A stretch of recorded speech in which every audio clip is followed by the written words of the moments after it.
So to get right to the point today, I got a little game that I'd like for you all to play. It's called, How Many Teenagers Do You Know That Are Actively Pursuing a Life with God? For most of us, that game doesn't last very long. Like a banging on a gong, the preachers say, "What's wrong with kids today?" And the song goes on and on and on. But the song being sung is partly true. We're surrounded by a generation who, for the most part, would rather smoke a joint than sit in a pew. And to be honest, I'm really tired of placing all the blame on them, so I'm here to suggest that perhaps part of the problem, church, is you. Please hear me out. You see, teenagers today, and people, for that matter, would rather live by their own luck because they see the religious system as just way too stuck. And if you heard me say that I read my Bible every day, you'd be like, what the fudge? Doesn't that mean you're quick to judge, never budge, and just a plain old schmuck? And if this is the perception that we're so full of pride, then perhaps it's time we took a look inside and tried to reclaim the part of Jesus that some of us have lost. The one who partied with sinners, touched the lepers, loved the children, and who paid the highest cost. Have you ever considered just how many parties Jesus went to in the Gospels?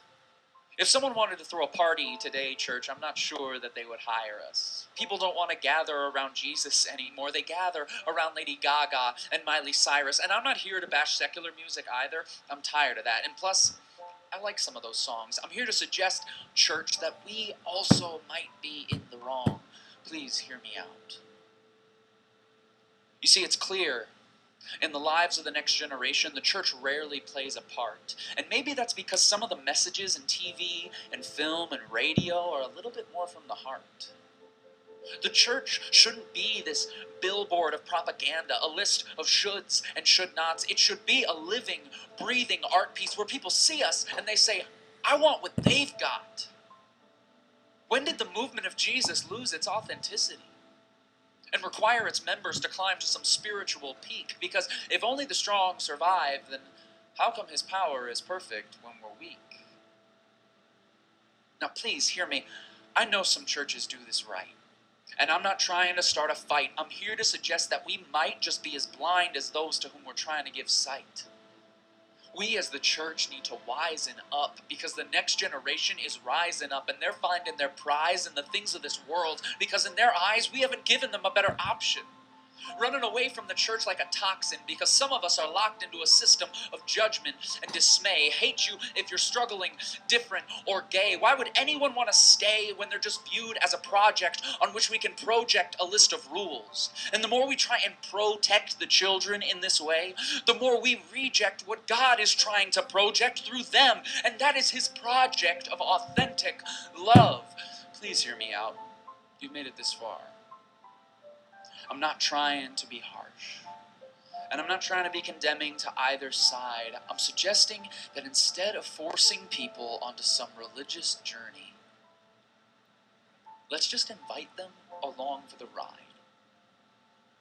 Let's look to share before we look to teach, and maybe let's put a little more care into what we preach. Let us make faith in Jesus a little more attractive. And by that, I'm not talking about hip or cool. I'm talking about interactive. Because you can never underestimate the power of someone who truly cares and who dares to be the one person who will listen when no one else will. This is the kind of love that I believe Jesus was talking about. That authentic love that spurs us to a life that people can't help but be attracted to.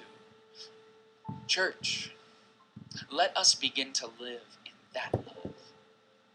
And let us stop blaming the younger generation for every problem in the world and instead come alongside them and invite them on an adventure that Jesus said would bring even greater things yet to come. This is authentic love.